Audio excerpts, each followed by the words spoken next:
e que a Mãe Maria Santíssima nos abençoe hoje e sempre com a sua luz rosa de puro amor, nos abençoando e limpando o nosso coração e todos os nossos chakras com essa luz maravilhosa.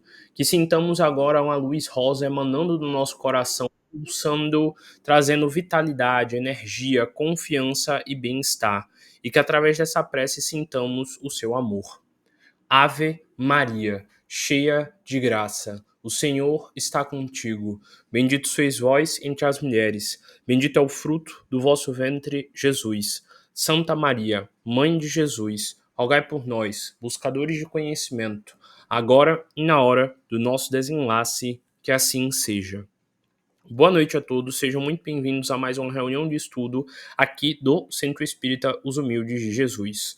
Como vocês já devem ter percebendo, nós estamos aqui dando continuidade hoje ao estudo do livro O Céu e o Inferno, e essa é a nossa quarta palestra dessa série só sobre o trecho referente ao céu segundo a visão espírita. Nós já temos mais 2 ou 3 palestras só sobre a parte do espírito Samson, contando como é que foi o processo dele de desencarne, e tá sendo bem legal trabalhar esse aspecto aqui do livro O Céu e o Inferno, que, como eu sempre falo, é um livro pouco lido e pouco explicado, pelo menos ao meu ver, nos centros espíritas. Como eu sempre falo, esse é o quarto livro do Pentateuco da Doutrina Espírita, que são os 5 principais livros que foram escritos durante a vida e também as obras póstumas de Kardec.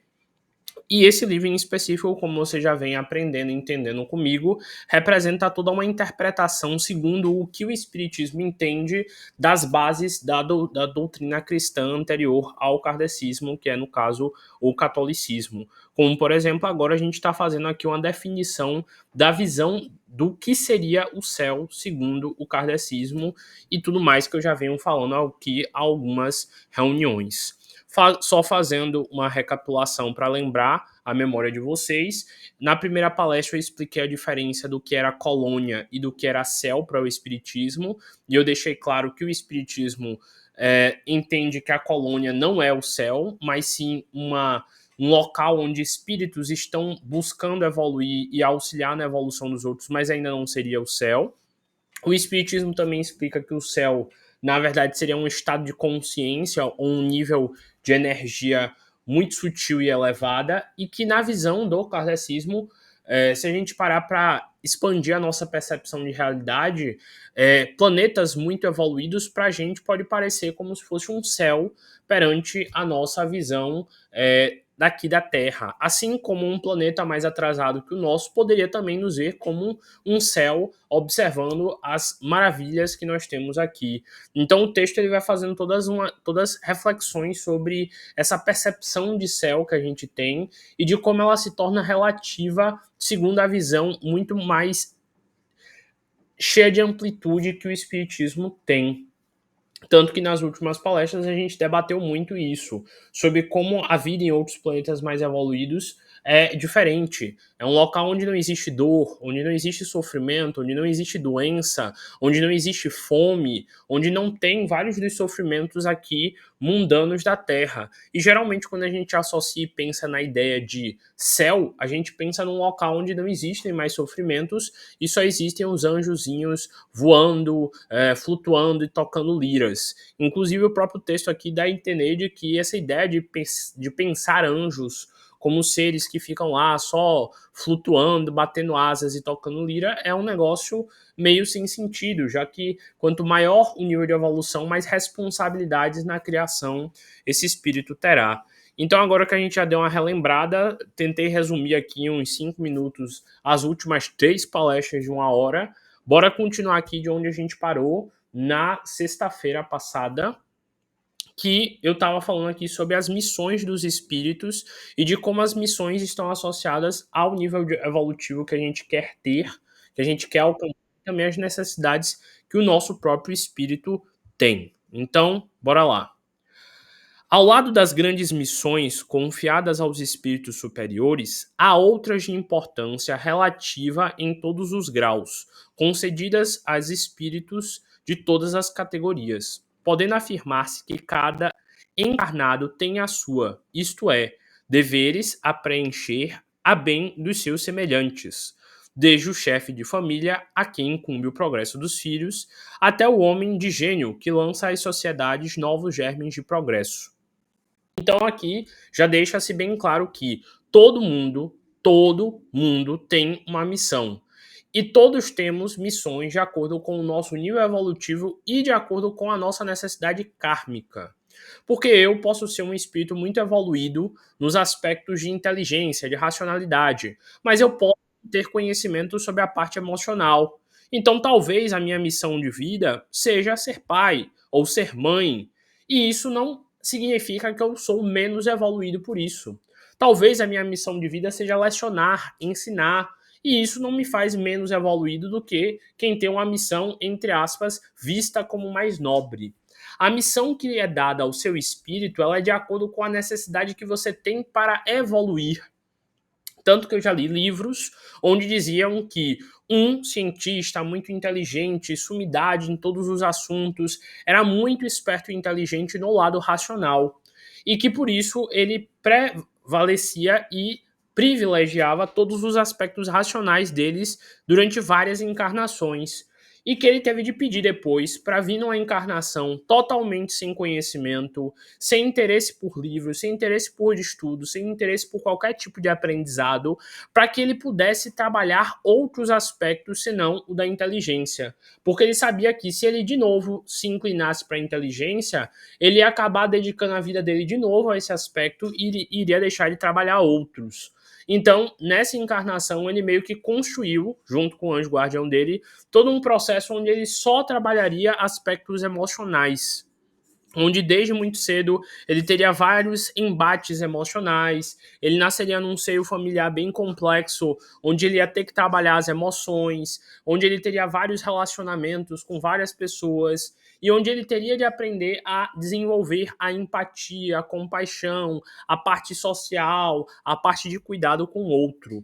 Então, o espírito dele é um espírito evoluído e muito inteligente em alguns aspectos, mas em outro momento ele teve de vir trabalhar só o emocional. Então, a gente percebe aqui muito de que não existe missão mais ou menos importante.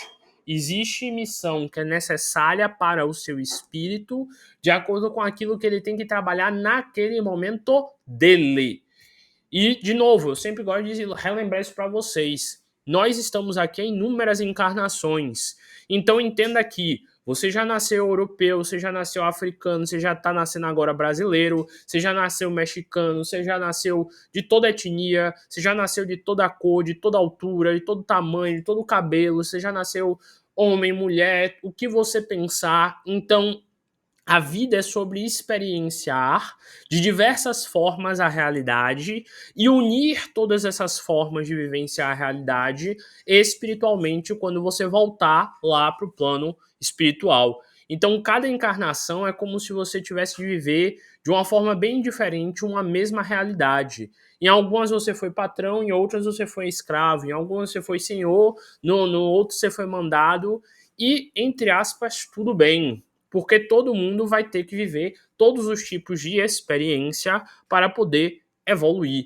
Então, não venha me dizer que você acha que a missão de fulano é mais importante que a sua, ou que a sua não é tão bonita quanto a de fulano. A gente vê, por exemplo, muito isso no âmbito dos trabalhos. Tem gente que diz que a profissão, por exemplo, de médico, de advogado, é mais importante que outras profissões, sendo que, na verdade, todas têm uma funcionalidade importantíssima para a realidade. Por exemplo, alguns anos atrás, teve aquela greve lá dos caminhoneiros. Lembra disso? Ninguém pensava no quanto um caminhoneiro era importante para a sociedade. Mas eles resolveram parar alguns dias na estrada e quando a gente viu, a gente estava sem comida, a gente estava sem gasolina, a gente estava sem remédio. Hoje em dia, todo mundo ia ficar sem as compras da internet. Então, parem aí para pensar uma classe que a gente nem pensa direito. É um cara que sabe dirigir e levar um caminhão pesado para lá e para cá. Tem uma importância absurda na sociedade, porque se você parar para olhar aí a sua sala de casa agora, tudo que tem nela provavelmente foi carregado de algum caminhão para lá e para cá. A sua TV veio de algum local que fizeram essa TV. A lâmpada da sua casa ela foi construída em alguma indústria distante de você. Suas roupas, tudo foi caminhado por alguém que trazia através do caminhão aquilo. E essa pessoa ela tem menos importância que um médico? Não. Afinal, o médico também precisa dessa pessoa, que essa pessoa carregue alimentos, que essa pessoa carregue medicamentos, a roupa, os utensílios que o médico precisa usar no hospital. Todo mundo vive numa coexistência, todo mundo se ajuda. Se não tiver o gari, que tanta gente geralmente cita o exemplo do gari como se fosse um trabalho menor, se ele não tivesse ele para limpar a rua, quanta doença não existiria? Porque do acúmulo de lixo e das baratas, dos ratos, enfim. Então, não existe missão melhor ou pior. O que acontece é que muitas das vezes nós não temos uma visão de valor e de autossatisfação e realização com o nosso trabalho. A gente não tem uma percepção do valor e da diferença que a gente faz no mundo. Então, não achem que vocês têm menos valor para o mundo porque vocês acham que a missão de vocês é menor ou maior. Entendam que vocês estão na missão que nessa encarnação seria a melhor utilizada para que você evoluísse. Nunca menospreze qual missão você tem.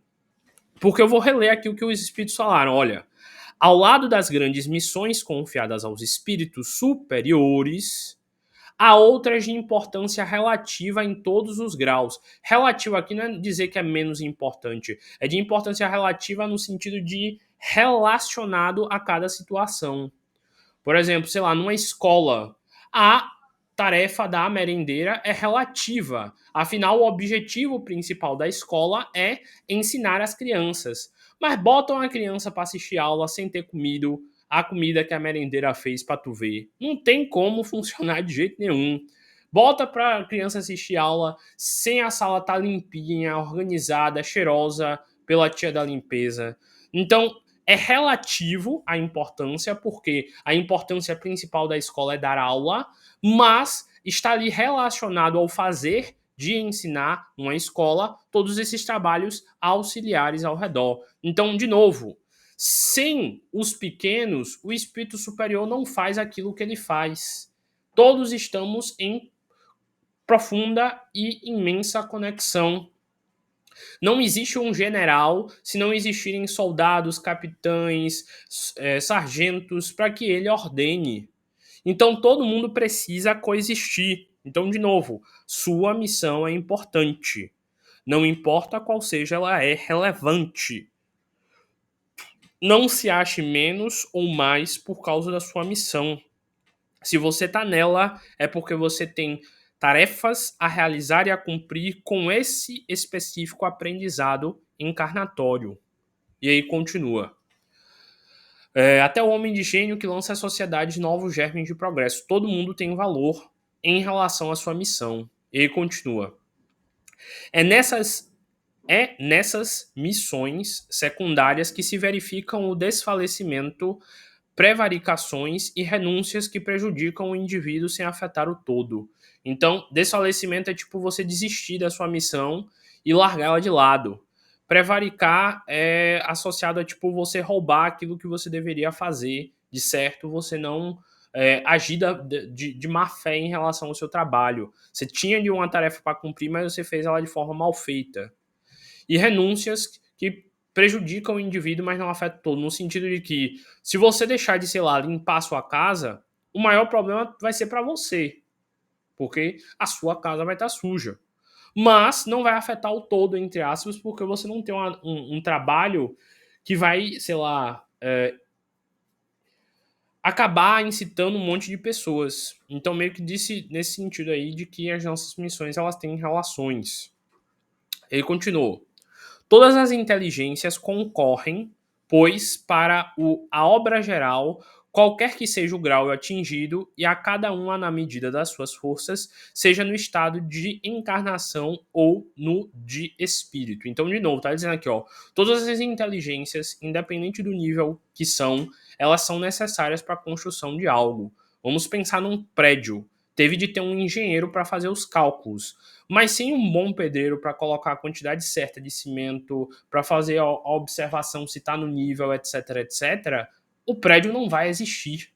Então, de novo, tem relação de, diríamos assim, hierarquias, porque são necessárias de acordo com a sua especialização. Mas no final, não importa o quanto você seja genial na estruturação do desenho de um prédio, ele não vai sair na realidade se não tiverem boas pessoas qualificadas para fazer a construção efetiva dele. Então, da mesma forma, acontece na obra espiritual.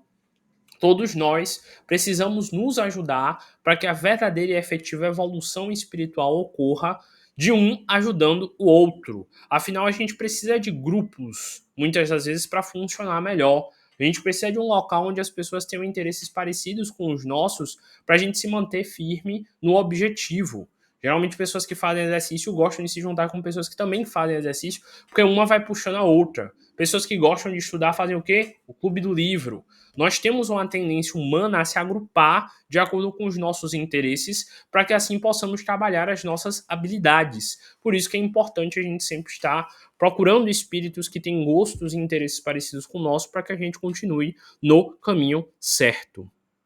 E aí continua. Por toda parte, a atividade desde a base ao ápice da escala, instruindo-se coadjuvante em mútuo apoio, dando-se as mãos para alcançarem o zenite, que seria tipo o auge, enfim. Por exemplo, a gente precisa do professor para ensinar o aluno. E muitas das vezes esse aluno um dia vai crescer, se desenvolver, ele pode se tornar professor de outros. Então o tempo inteiro nós estamos aprendendo um com o outro. Quem ensina está relembrando conhecimentos, está reagrupando conhecimentos no seu cérebro, e quem está aprendendo está agregando novas informações a si. Então, o tempo inteiro nós estamos trocando aprendizados e percepções de vida. Nós estamos trocando habilidades e conexões que fazem assim a gente se desenvolver e crescer verdadeiramente. De novo, deixa aqui ó, bem claro, ó, cada um vai se ajudando até que todos cheguem ao ápice da escala. E nem eu já falei aqui, muitas vezes tem espíritos evoluídos que pedem para encarnar aqui só para testar se eles realmente conseguiram consolidar no espírito deles aquela evolução. Se mesmo vindo aqui na Terra, nesse mundo louco, eles continuariam sendo pessoas bondosas, honestas e generosas. Então é um teste conviver com espíritos de níveis diferentes do seu. E aí continua. Assim se estabelece a solidariedade entre o mundo espiritual e o mundo corporal, ou, em outros termos, entre os homens e os espíritos, entre os espíritos libertos e os cativos. Assim, se perpetuam e consolidam pela purificação e continuidade das relações as verdadeiras simpatias e nobres afeições. Então está falando aqui de afinidade entre os espíritos. A gente vai ter afinidade com o espírito mais evoluído ou mais atrasado de acordo com a nossa necessidade. A gente precisa de alguém, entre aspas, mais evoluído que a gente para a gente se inspirar. Poxa, eu quero ser como aquela pessoa. E a gente também às vezes precisa de pessoas mais atrasadas que a gente ao nosso redor para a gente definir, opa, isso aqui eu não quero mais ser de jeito nenhum. Diferente disso daqui é o que eu quero ter prazer em ser. Então a gente precisa desses contrastes exatamente para perceber. É que nem uma paleta de cores. A gente precisa de um azul mais escuro para conseguir perceber o que seria o, entre aspas, azul normal e o que seria um azul claro. A gente precisa dessas escalas para perceber aonde a gente quer chegar e o que a gente é. Então, por isso que é importante que espíritos de diferentes graus coabitem juntos, trocando aprendizados e conhecimento. Assim, o evoluído, entre aspas, ensina e corrige o atrasado, e o atrasado também aprende e ensina o evoluído com o seu exemplo. E tudo tá certo. E aí continua. Assim se estabelece a solidariedade entre o mundo espiritual. Assim se perpetua e consolidam pela purificação, de novo, simpatias e nobreza de afeição. Por toda parte, a vida e o movimento, nenhum canto no infinito despovoado, nenhuma região que não seja incessantemente percorrida por legiões inumeráveis de espíritos radiantes. Então, vou repetir. Em todo o universo, não existe local onde inúmeros espíritos estejam por aí vagando, trabalhando e emanando energias, criando e recriando a própria realidade. Como a gente já debateu na reunião passada, Deus não é besta nem bobo. Ele não iria fazer um universo inteiro desse simplesmente para quando a gente olhasse à noite ter um céu bonito para olhar.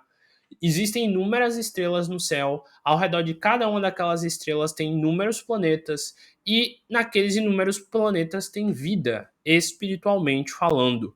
Então tudo está correlacionado, tudo está em perfeita harmonia e desenvolvimento. Por isso que deixou aqui bem claro, ó, legiões inumeráveis de espíritos radiantes, invisíveis aos sentidos grosseiros encarnados. Lembra que eu falei de vocês, o rádio, o exemplo do rádio, que você não pega uma frequência mais evoluída, se a sua antena não for capaz de chegar, por isso que está dizendo aqui, ó, invisíveis aos sentidos grosseiros dos encarnados, mas cuja vista deslumbra de alegria e admiração as almas libertas da matéria, que os espíritos conseguem perceber. E aí continua. Por toda parte, enfim, há uma felicidade relativa a todos os progressos, a todos os deveres cumpridos, trazendo cada um consigo os elementos da sua felicidade, decorrente da categoria em que se coloca pelo seu adiantamento. Então, de novo, observe aqui, decorrente da categoria que se coloca pelo seu adiantamento. Então, quem é que tem que cuidar da sua evolução espiritual? Você. Não adianta nada eu falar aqui toda terça e sexta se você não colocar em prática o que eu falo, se você não refletir, se você não for sozinho também ler o livro, se você não for sozinho também refletir sobre o que é que você vai fazer de diferente na sua vida. Não adianta nada eu falar sem parar aqui se você não prestar atenção, se você não colocar em prática o que está sendo dito. Então o seu adiantamento ele está relacionado profundamente com o tipo de atitude de pessoa que você é todo instante. Se você repensa cada uma de suas atitudes, falas e jeitos. E aí continua. Das qualidades do indivíduo depende-lhe a felicidade. Então, para que eu seja feliz, eu preciso me cuidar para que eu me torne alguém feliz. Eu preciso constantemente estar trabalhando a minha mente para que eu me sinta satisfeito comigo. Eu já falei aqui várias vezes em outras palestras uma metáfora que eu vi uma vez de um filósofo, que ele dizia que é, o mundo é como se fosse a gravidade. O tempo inteiro está tentando jogar a gente para baixo. O tempo inteiro está tentando deixar a gente desanimado, cansado, preguiçoso, chateado, triste. E nós que temos de ser capazes de criar a resistência para nos mantermos em pé. Por exemplo, quando você está em pé, você não percebe, mas o seu corpo ele está fazendo inúmeros movimentos para se manter em pé. Seu pé ele tem que estar bem estabilizado no chão e o seu córtex motor está fazendo isso. Sua panturrilha e toda a musculatura dela tem que estar numa determinada proporção de força para que te mantenha forte e firme. Suas coxas também, com todos os ligamentos cruzados e etc., também fazem uma força para te manter em pé. O seu abdômen está também fazendo uma força para manter seu tronco erguido no movimento certo, e também seus ombros, também seu pescoço estão fazendo uma força para manter sua cabeça em pé. Se você não tivesse esses músculos para te forçar a ficar em pé, você estaria caído no chão. E aí esse filósofo dizia o seguinte, que nós construímos então a nossa felicidade, o nosso bem-estar, a nossa satisfação pessoal, assim como nós, sem perceber, temos construídos os músculos que nos fazem ficar em pé. Por exemplo, eu sei que me faz bem a minha rotina, ao meu corpo dormir bem. Então, eu tenho de todo dia me dedicar a dormir da melhor forma possível. Eu sei que eu preciso comer bons alimentos para que meu corpo tenha todas as vitaminas e minerais e assim eu tenha saúde e assim eu me sinta mais cheio de energia. Eu sei que eu preciso fazer exercícios para que eu não fique com sobrepeso e gordura, já que esse sobrepeso ele também vai atrapalhar no funcionamento do meu corpo. Então, eu preciso fazer várias coisas que ajudam a regular a minha emoção e a minha mente para que eu me sinta feliz. Eu preciso gastar o meu dia e o meu tempo com coisas que me acrescentam. Eu não vou perder tempo assistindo coisas que não acrescentem nada no meu cérebro. Eu vou ver uma palestra, eu vou ler um livro, eu vou estudar alguma coisa nova que me dê prazer, que me dê satisfação. Eu vou pintar um quadro, eu vou fazer alguma coisa de diferente, porque eu preciso construir a força que me manterá me fazendo me sentir realizado e feliz. E não jogado pelos cantos, triste, chateado, reclamando de tudo, insatisfeito, achando que eu sou o coitadinho e que a vida quer acabar comigo. Então, a felicidade ela é construída com base na força que você cria para se manter firme, bem e estável emocionalmente, fazendo coisas que lhe dão satisfação e realização pessoal. E aí continua. E não do estado material do meio em que se encontra, podendo a felicidade, portanto, existir em qualquer parte onde haja espíritos capazes de gozar. Então está deixando aqui bem claro que a felicidade, ela não pode estar aliada a coisas materiais. Porque as coisas materiais, elas são perecíveis e elas muitas das vezes não dependem da gente. Vamos dizer que para eu me sentir feliz, eu preciso ter, sei lá, dinheiro e coisas financeiras. Isso é algo que está fora de mim. É algo que muitas vezes talvez até não dependa de mim para que eu tenha. Então eu não posso alinhar minha felicidade e minha realização a isso, porque isso pode me fazer sofrer muito. Minha felicidade tem que estar associada a quem eu sou, ao que eu faço, a quem eu gosto de ser. Porque tem muitas pessoas que não têm, como eu já falei aqui várias vezes, condições financeiras e ainda assim têm uma relativa felicidade, têm um bem-estar, têm uma forma de lidar com a vida mais leve e mais tranquila. E tem pessoas que têm muita bonança material e financeira e se sentem tristes, infelizes, angustiadas e tudo mais. Então você tem que parar para pensar e construir seu dia com coisas que te façam se sentir felizes, que sejam fáceis, acessíveis, que não sejam gastos. Porque senão você vai atribuir a sua felicidade ao dia que você vai sair, ao dia que você vai passear, ao dia que você vai fazer algo diferente. E você tem que associar o seu prazer, a sua satisfação ao momento que você está e ao que você está vivendo nele.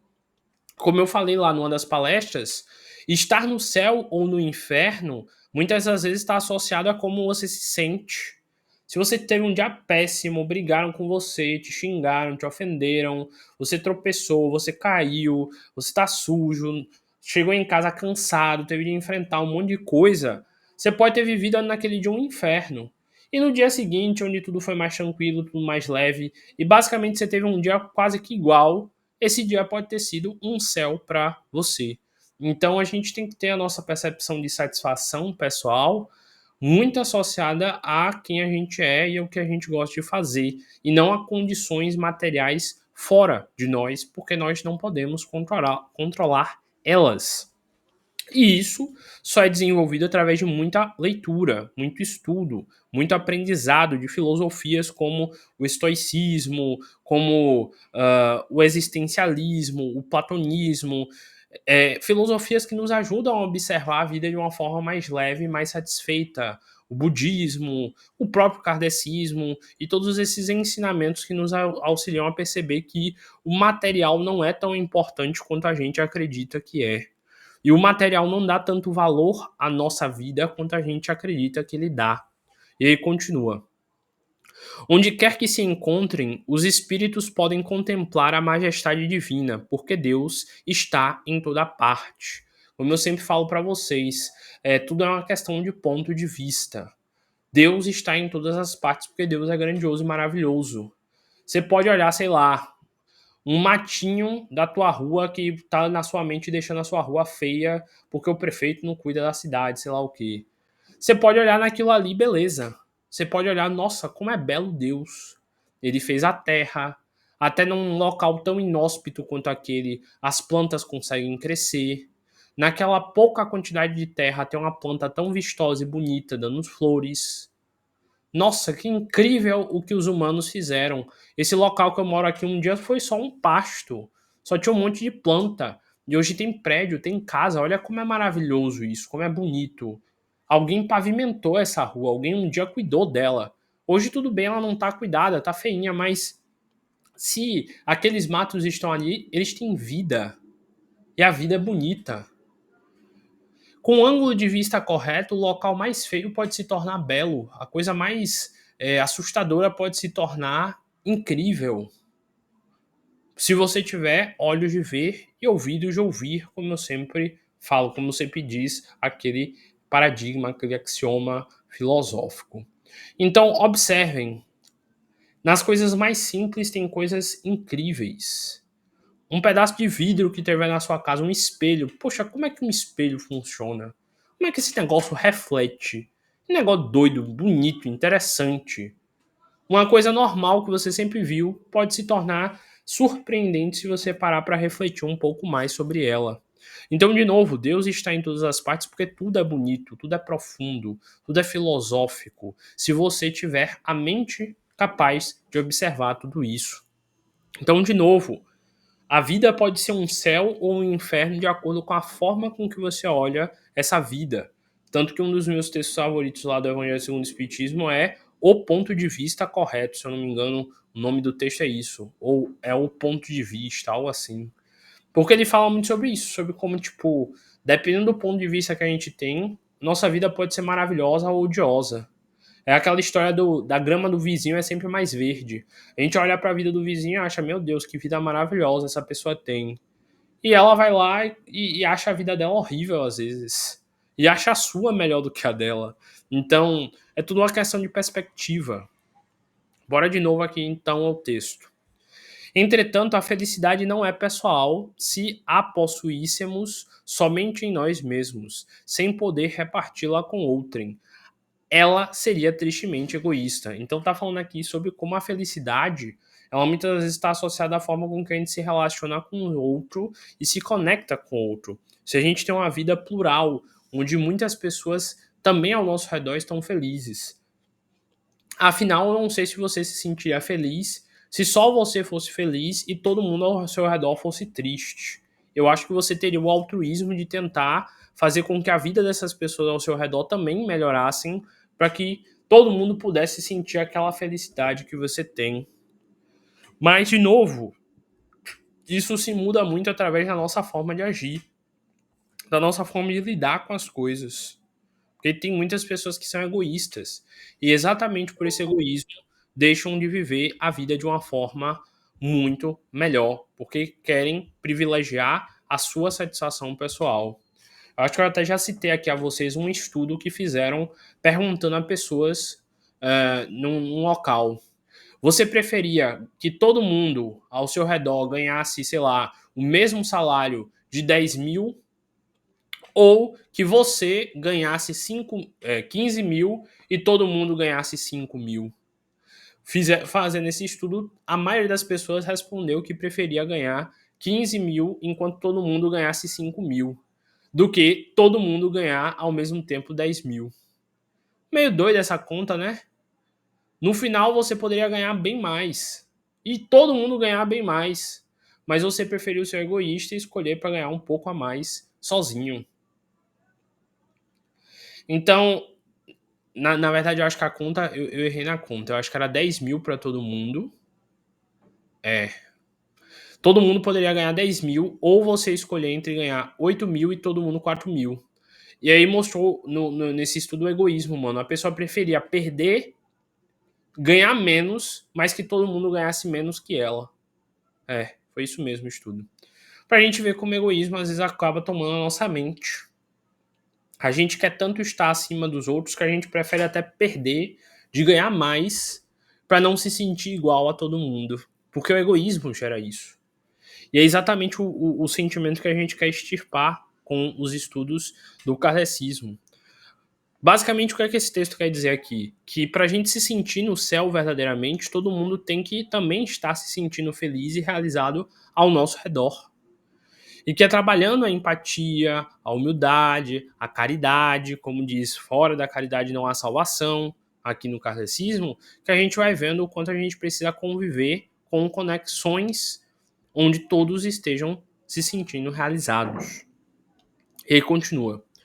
Os membros deste, ora, se dispersam para se darem a sua missão, ora se reúnem em dado ponto do espaço, a fim de se prestarem contas do trabalho realizado, ora se congregam em torno de um espírito mais elevado para receber instruções e conselhos. Então está dizendo aqui como é que os espíritos ficam dispersos pelo universo. Eles ficam fazendo seus trabalhos e depois eles se agrupam. Tem muito espírito que pede encarnação em outros planetas, como missão. Pedem para encarnar na Terra, para ajudar na evolução dela, e depois voltam para o planeta deles. Tanto que lá no livro dos Espíritos cita isso, os espíritos que vieram de Júpiter encarnar aqui para ajudar na nossa evolução. Espíritos que vieram de outros sistemas, como por exemplo tem um livro lá sobre as crianças índigo, segundo o Espiritismo, que fala que muitas crianças índigo, cristal, etc., vieram de planetas muito mais evoluídos exatamente para ajudar aqui. Alguns livros falam que foi da estrela Alcione, e por aí vai. E aí mostra como os espíritos eles estão organizados pelo universo afim, e que toda essa ideia de céu é muito maior do que a gente idealiza. Ele continua. Posto que os espíritos estejam por toda parte, os mundos são, de preferência, os seus centros de atração, em virtude da analogia existente entre eles e os que habitam. Então, cada planeta, cada estrela, vai ter uma energia e uma vibração diferente. E os espíritos que encarnam, que trabalham e que vivem na psicosfera desses planetas, eles têm um nível de evolutivo parecido com o deles, e por isso que existem todo tipo de planeta. Tanto que, por exemplo, é dito em muitos livros que existe vida em todos os planetas do sistema solar. E cada planeta do sistema solar tem um tipo de trabalho diferente. Por exemplo, é dito que nas luas dos planetas aqui da Terra, ou, quer dizer, que na lua daqui da Terra e na lua dos planetas, que também tem lua, como as luas de Júpiter, as luas de outros planetas, geralmente os espíritos que encarnam têm que trabalhar e realizar desenvolvimentos associados às emoções. É dito que o planeta Mercúrio, por exemplo, é um planeta associado ao trabalho com o lado racional, com a inteligência, com a parte da razão mais puramente no seu sentido, que é o planeta dos eruditos. Que o planeta Vênus ele está associado ao amor, espíritos que trabalham com a ideia de amor universal e de evolução através do emocional mais puro. Marte estaria associado com o processo das guerras, no sentido de guerras psicológicas, batalhas emocionais, batalhas psíquicas, conflitos que fazem com que o espírito se sinta perdido. Júpiter estaria associado ao nível mais elevado de conhecimentos siderais, de universos. Saturno estaria associado ao conhecimento do tempo e da percepção de temporalidade, de como as coisas estão se modificando. Por aí vai, cada planeta está associado a uma coisa. Cada planeta tem um tipo de experiência e trabalho. O Sol está associado a você trabalhar a sua essência, aquilo que você é. E por aí vai. Cada planeta do sistema solar tem um trabalho energético diferente para o espírito. E o planeta Terra está associado à materialidade, a encarnar na matéria, a observar a dor, a passagem do tempo, a doença. Tanto que o planeta Terra é chamado, até aqui no próprio livro, de um planeta prisão, um planeta onde o nosso corpo de carne prende o nosso espírito e tira a liberdade dele e tudo mais. Então percebam sobre como é vasto o aprendizado de cada globo associado a uma energia que ele tem de vivenciar. E aí continua. Cada globo tem, de alguma sorte, sua população própria de espíritos encarnados e desencarnados, alimentada em sua maioria pela encarnação e desencarnação dos mesmos. De novo, lembrem-se aqui que o ato de estar encarnado ou desencarnado é num sentido muito mais abstrato. Porque, por exemplo, aqui a gente encarna em corpos de matéria sólida. E nós estamos aqui no estado sólido. Meu corpo é de carne. É uma ligação de proteína que tem carne. Mas, por exemplo, a gente sabe que ao nosso redor tem ar, não é? Tem o oxigênio e uma mistura de vários outros gases, não é? Tem planetas que a encarnação é num corpo que, diríamos assim, teria características de um gás, outras características aquáticas e por aí vai. Então, cada globo, cada plano, segundo os livros, tem formas diferentes de encarnação de acordo com o seu nível. Encarnação é um conceito que está associado ao tipo de matéria daquele local. Então, aqui na Terra, a gente tem um corpo que tem fósforo, tem ferro, tem molibdênio, tem, sei lá, proteínas e vários tipos de materiais químicos, compostos químicos no nosso corpo, exatamente porque o nosso corpo está associado com a matéria do planeta Terra. A gente tem zinco, cromo, sódio, iodo, selênio, manganês, enfim, porque o nosso corpo está associado com a matéria do planeta Terra. Planetas diferentes, com matérias diferentes, com abundâncias de químicos diferentes, vão ter corpos também adaptados à sua realidade, segundo os livros. Então, de novo, abram a mente, é muita coisa. São coisas, às vezes, que a gente para assim e pensa, rapaz, será que isso aí existe mesmo, né? Viagem de quem escreveu?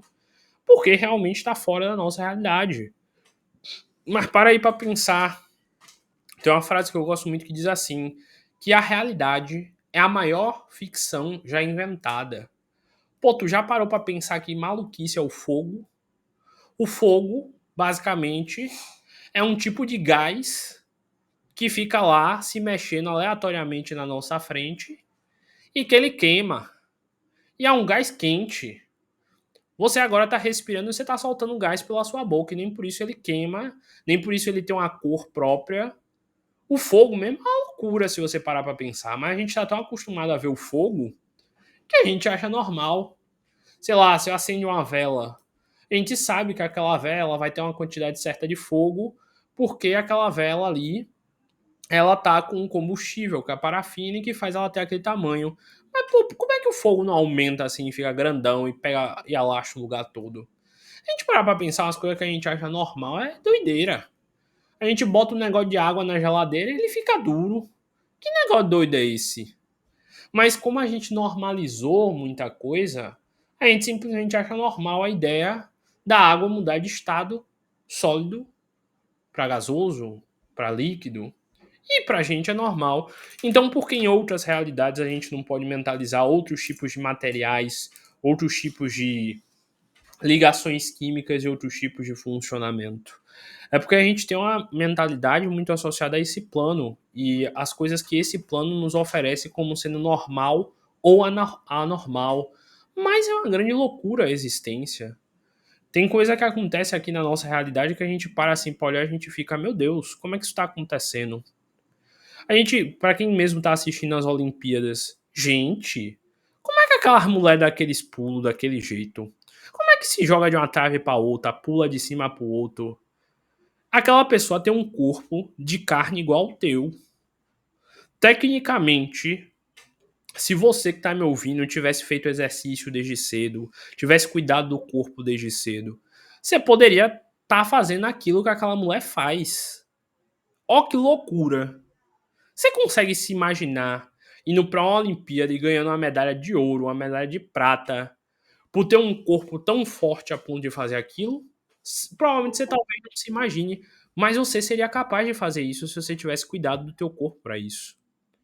E nem eu falei aqui outro dia, eu tava vendo uma fisiculturista de 60 e poucos anos, toda maromba. Eu, pé dela, fico fraco de tanto músculo que aquela mulher tinha.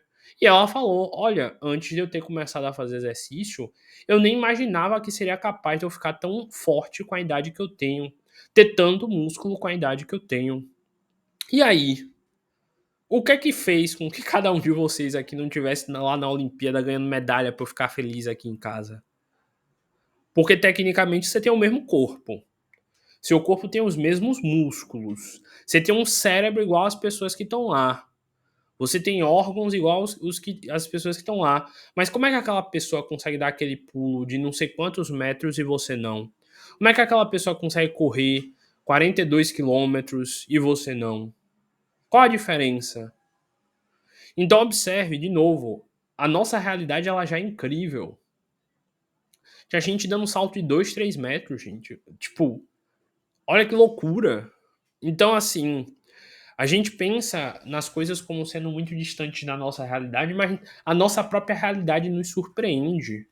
O que aquelas atletas fazem nos fazem pensar o quanto o nosso corpo também pode chegar, aonde é que ele também pode desenvolver. Então percebam, a gente às vezes define o que é real ou irreal de uma forma muito dual. Ah, isso aqui é possível, isso aqui é impossível.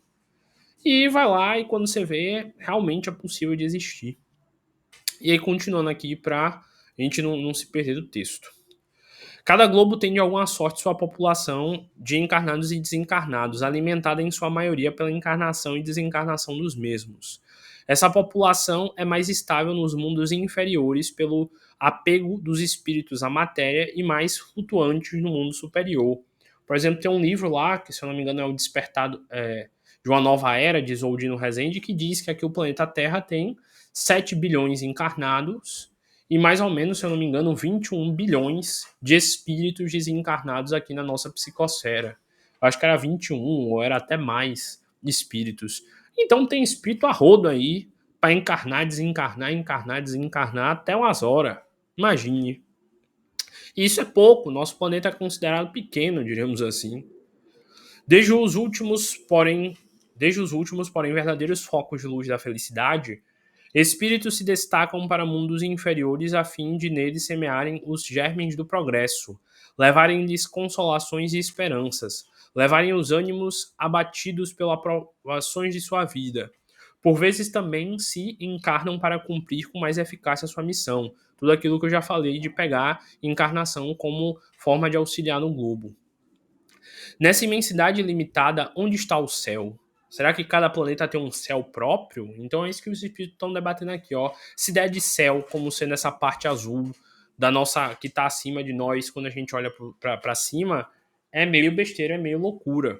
Porque o céu, na verdade, é uma frequência de energia muito evoluída, digamos assim. Em toda parte, nenhum contorno sem lhe traçar limites. Os mundos adiantados são os últimos, são as últimas estações do seu caminho, que as virtudes franqueiam e os vícios intermediam. Então tá meio que dando a entender, poxa, um mundo mais evoluído pode parecer um céu para aqui para a Terra, e para eles ainda tem muito a evoluir. Ele continua: ante esse quadro grandioso que povoa o universo, que dá a todas as coisas a criação um fim, uma razão de ser, quanto é pequena e mesquinha a doutrina que circunscreve a humanidade a um ponto imperceptível no espaço, que nula mostra começando em dado instante e acabando igualmente como o mundo que a contém, não abrangendo mais do que um minuto na eternidade. Então, o que esse trecho aqui quer dizer em outras palavras? Se a gente parar para pensar, o planeta Terra é um grãozinho de areia perto da imensidade que é o universo. E a gente é muito babaca de achar que só existe o planeta Terra, de que só existe a nossa realidade e que o céu da gente é o limite. E aí continua. Como é triste, fria e glacial essa doutrina quando nos mostra o resto do universo durante e depois a humanidade terrestre, sem vida nem movimento, qual vastíssimo deserto imenso e profundo, silencioso. Como é desesperadora a perspectiva dos eleitos voltados à contemplação perpétua. No caso, está dizendo como seria besteira achar que quando a gente morre, a gente só fica no céu para sempre parado lá, ou só no inferno para sempre sofrendo lá. E aí continua. Enquanto a maioria das criaturas padece tormentos sem fim, como lacerações aos corações sensíveis e ideias dessa barreira entre os mortos e os vivos. As almas ditosas dizem, só pensam na sua felicidade, como os desgraçados nas suas dores? Admira que o egoísmo reine sobre a terra quando nulo mostram o céu? Então tá dizendo aí, como seria besta achar que teriam espíritos que ficariam felizes lá no céu vivendo plenamente, enquanto tem gente aqui na terra e no inferno sofrendo. Oh, quão mesquinha se nos afigura essa ideia da grandeza, do poder e da bondade de Deus. Quanto é sublime a ideia de que dele fazemos pelo Espiritismo, quando a sua doutrina engrandece as ideias e amplia o pensamento. Mas quem diz que ela é verdadeira? A razão. Primeiro, a revelação, depois. E, finalmente, a sua concordância com o progresso da ciência entre duas doutrinas, das quais uma a mesquinha e outra exalta os atributos de Deus, dos quais uma só está em desacordo com a outra, enquanto a outra está em harmonia com o progresso. No caso, o Espiritismo falando que todo o mundo, todo o universo está evoluindo e aprendendo. Das quais uma se deixa ficar na retaguarda, enquanto a outra caminha, o bom senso diz que o lado está a verdade. Que confrontam as consulte cada qual a consciência, e uma voz íntima lhe falará por ela. Pois bem, essas aspirações íntimas são a voz de Deus que não pode negar os homens. Disse-á porque Deus não lhes revelou de princípio toda essa verdade? Pela mesma razão porque se não ensina à infância o que se ensina à idade madura. Basicamente, tem coisa que a gente fala na frente de criança e tem coisa que a gente não fala porque ela não está pronta para ouvir. E aí continua. A revelação limitada foi suficiente a certo período da humanidade, e Deus a proporciona gradativamente ao progresso que as forças dos espíritos conduzem. Os que recebem hoje uma revelação mais completa são os mesmos espíritos que tiveram dela uma particular em outros tempos e que de então por diante se engrandecem em inteligência. Então, os mesmos espíritos que lá atrás encarnaram e não tiveram acesso a esse conhecimento, hoje em dia estão encarnando e aprendendo com ele.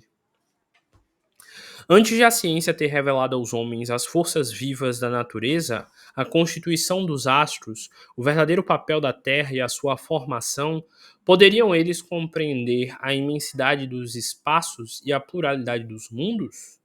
Antes da geologia comprovar a formação da Terra, poderiam os homens tirar-lhe o inferno das entranhas e compreender o sentido alegórico dos 6 dias da criação? Então tá falando aí, ó, antes do geólogo falar que dentro da Terra não tem o inferno, que o capeta não tá lá embaixo da Terra, a gente não sabia disso, mas a geologia foi lá e explicou que é o manto, que é a crosta terrestre, o que tem no núcleo, a formação do núcleo, como ele gera o polo norte magnético e blá blá blá blá blá.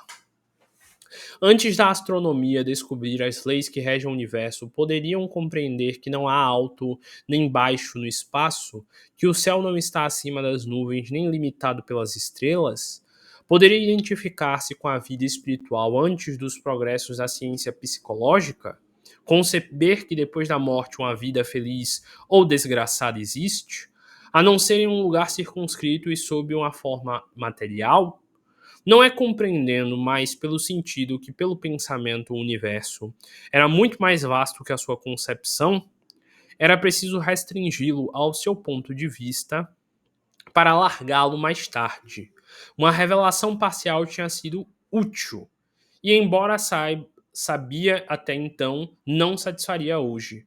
O absurdo provém dos que pretendem poder governar os homens de pensamento, sem se darem conta do progresso das leis, quais se fossem crianças. Então tá dizendo aí, nesse finalzinho aqui, a seguinte conclusão, que crer num céu e inferno dualista, numa ideia de que se você morrer, simplesmente você vai para o céu ou para o inferno, que você vai ter que passar o resto da eternidade lá, é uma ideia muito besta, burra e infantil para a gente acreditar. Que a gente tem que evoluir e progredir a nossa forma de interpretar o céu, o universo, as estrelas e os planetas, assim como nós estamos evoluindo com a ciência. E deixa bem claro lá o que seria o céu para o kardecismo. Seria uma frequência de elevação muito grande, onde nós espíritos um dia chegaremos de acordo com a purificação do nosso espírito, como eu já falei lá, citando a parábola do festim de bodas, entre outros textos. E é isso. Agora é vocês ouvirem várias vezes essas 4 palestras sobre o céu, para vocês refletirem sobre o que é o céu para você que está me ouvindo. E na terça-feira nós iremos dar continuidade estudando sobre o inferno.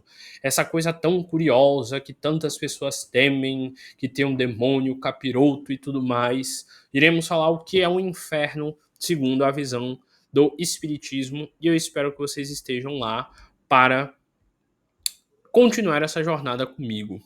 De novo, essa palestra aqui ela pode ter parecido desconexa para quem não aprendeu e não percebeu muito o que é dito nas 3 palestras anteriores. Se alguém assistiu só esse trecho aqui, só hoje, pode não ter entendido muito do que os espíritos queriam dizer com esse trecho. Mas se vocês pararem para relembrar o que eu falei na primeira, segunda e terceira, Tudo que foi dito aqui foi uma belíssima conclusão que nos deixa ainda mais claro de como a visão de céu do kardecismo faz muito mais sentido do que essa visão fantasiosa que muitas das vezes é pintada na Bíblia e em outros textos. O kardecismo, ele não anula a ideia de céu, ele na verdade se aprofunda nela e confirma e garante e dá ainda mais lógica a ela. Espero que vocês estejam aqui para a gente continuar nessa jornada de descer até as profundezas do inferno na próxima palestra. Que o sucesso seja a única possibilidade em suas vidas.